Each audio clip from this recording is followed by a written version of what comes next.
Now, section 7.5, I'm hoping this is going to be one of the most useful videos here because we're getting deep into the trig here and it's getting complicated, but this particular bit is almost a standalone little skill that you use an awful lot. They like to ask it a lot in exam questions, and fiddly as it is, it's the same method every time. So if they ask you to do this in the exam question, and sometimes they ask you flat out, do this, and it's easy to spot. Sometimes it's a little bit harder to spot, and they've not explicitly said do it through this method.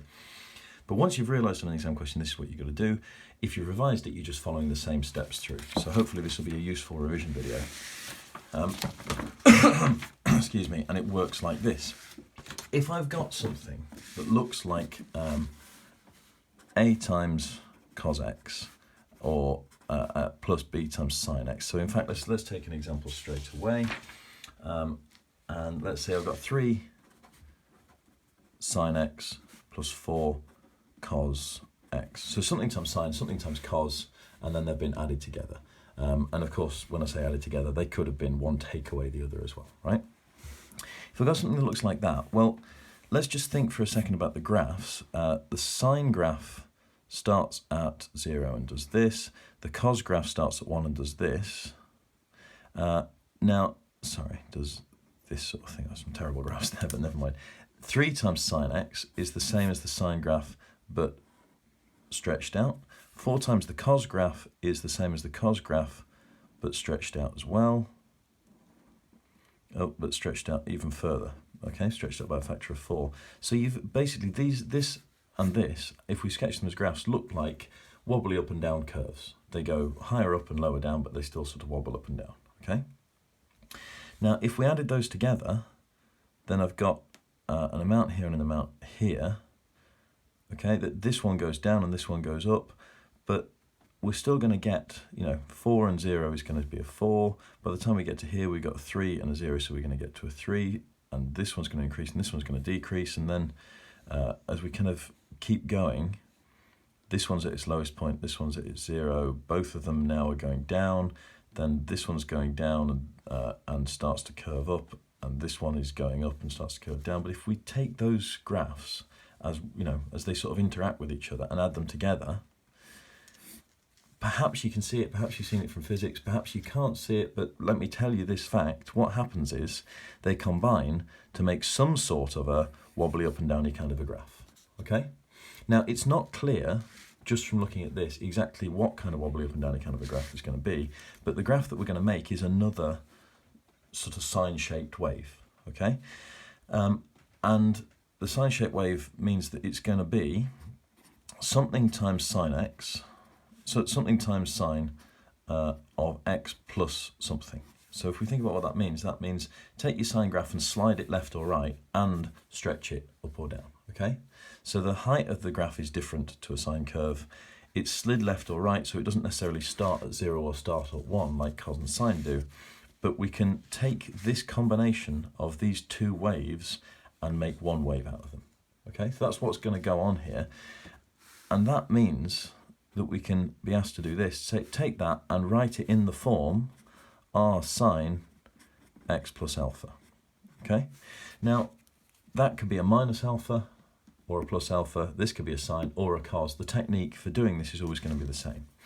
Now, if you're just after exam marks, you can kind of forget this a little bit because we're going to use this same technique all the time. And the technique goes like this. So 3 sine x plus 4 cos x.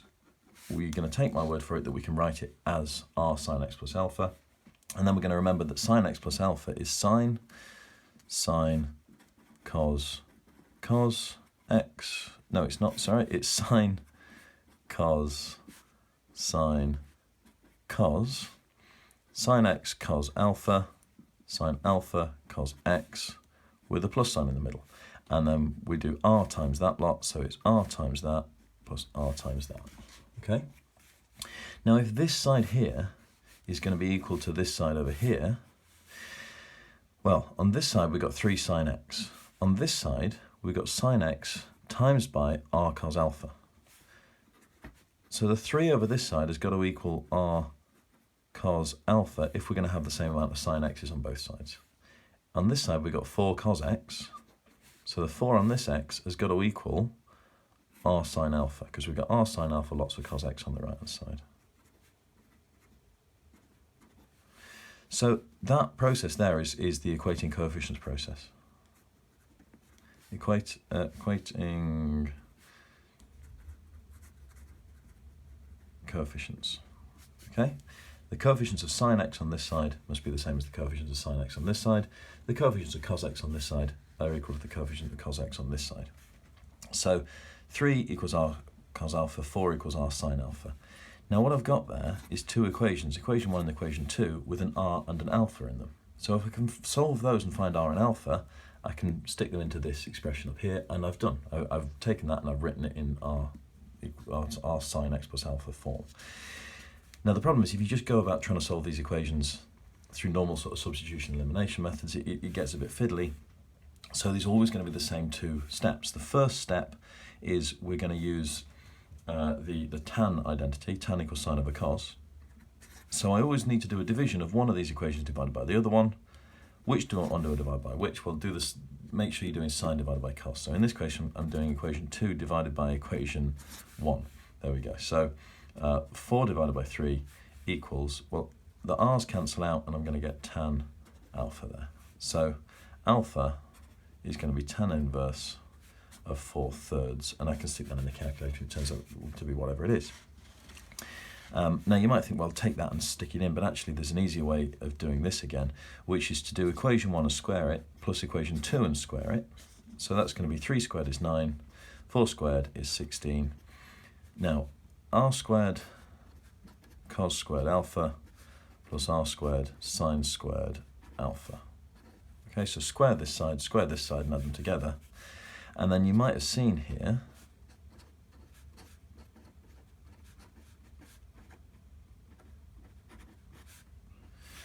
that on the right-hand side, I just get this when I factorise the r out. And of course, cos squared plus sine squared is 1. So r squared equals 25, so r equals 5. Okay?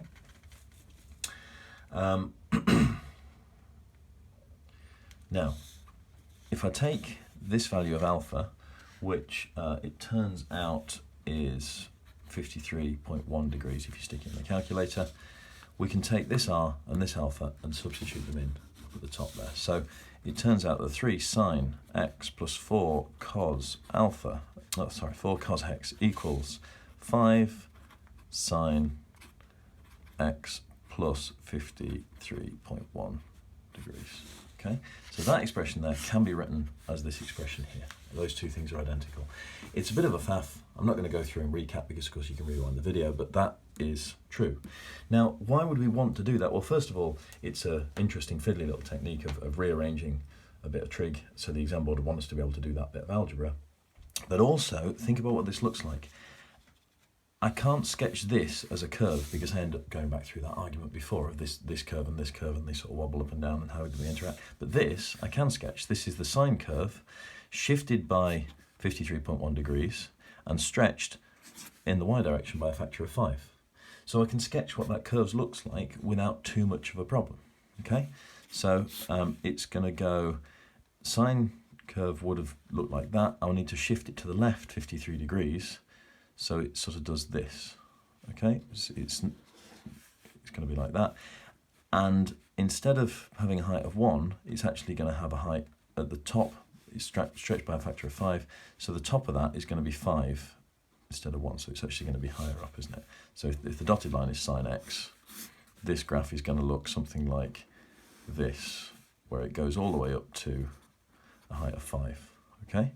Now, the reason that's helpful is because one of the things they ask you to do a lot with this kind of question is rearrange that into this form and then say the maximum and minimum values of this function. Well, the maximum and minimum values of this function are the same as the maximum and minimum values of this function, which is 5 and minus 5. Often, they won't even tell you the first stage. They will just say, what are the maximum and minimum values of this function here? And the way you'll have to do that is say, it's a something times sine plus a something times cos, rearrange it into this r and alpha form, and then you can find the maximum and minimum values, okay?